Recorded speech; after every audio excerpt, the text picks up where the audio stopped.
बिस्मिल्लाहिर्रहमानिर्रहीम। अल्हम्दुलिल्लाह असी 4 मशकां जिहड़ियां ने वो कर चुके हैं। अज असी मशक शुरू करांगे स्वाद अलफसा दी, ताकि ये जारी हो सारी रहे सिलसिला। एक असी नमैश कराई दी आ बस सिलसिला ईद मिलादुन नबी, जिहड़ी कि 15वीं नमैश अल्हम्दुलिल्लाह हो रही है। 3 नवंबर नूं इफ्तिताह होएगा। 6 नवंबर नूं उहदी तकसीम असनाद का प्रोग्राम होएगा। तो पूरे पाकिस्तान जो आर्टिस्ट जोड़े हैं ना जी, वो अपना कैलीग्राफी बना के भेजते हैं और हर साल नवी होंगी आ। तो वो है कि तुसी भी आओ, आन के नमैश देखो, आर्टिस्टां की हौसला अफजाई करो और इंशाअल्लाह रूह नूं सुकून मिलेगी। तो अल्हम्दुलिल्लाह बहुत अच्छा प्रोग्राम होंदा वा। शुक्रिया जी। बिस्मिल्लाहिर्रहमानिर्रहीम। आज साडी मशक है जी, मशक नंबर 43। सबक है साडा स्वाद बेसब।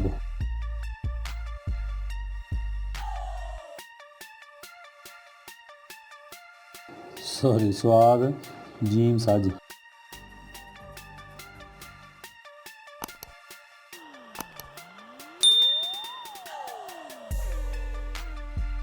है सब कोने ना बनेगा,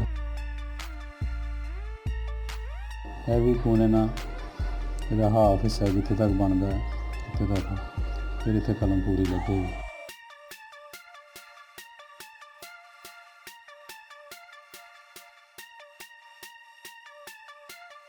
नुकता जोड़ा इतने बनावे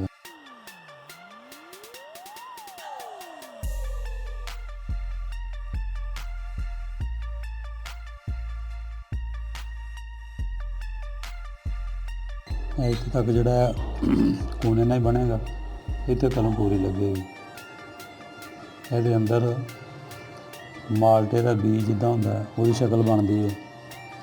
इसी फिर इनू कोने में बनना है।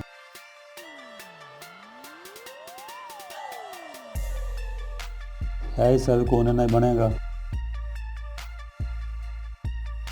है भी नोक दे नाल लैके आवांगे इत्थे तक असीं इनू।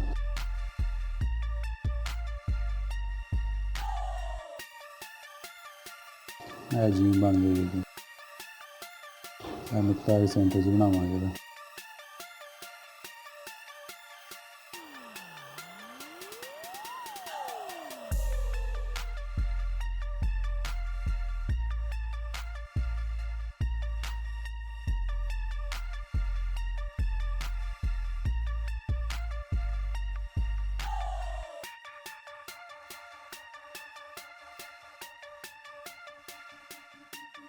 ऐसे जी साडा अज स्वाद जीम सज। ये नाल हुण साडा सबक है स्वाद दाल साग। स्वाद की शक्ल तो वही है जी बार बार वही बनेगी।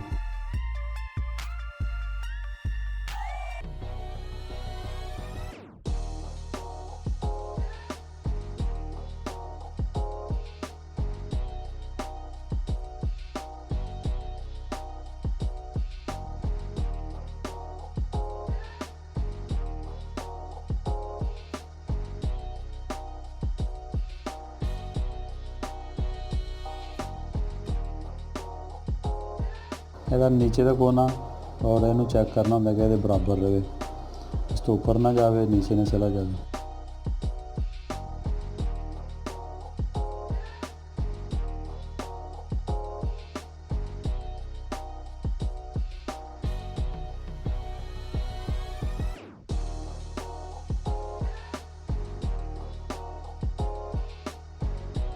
और यह कोना जोड़ा इतने एक पॉइंट जोड़ा लगना चाहिए, घट जगह बचनी चाहिए। और ये नालों उपर होना चाहिए, यह नीचे होना चाहिए, उपर होना चाहिए।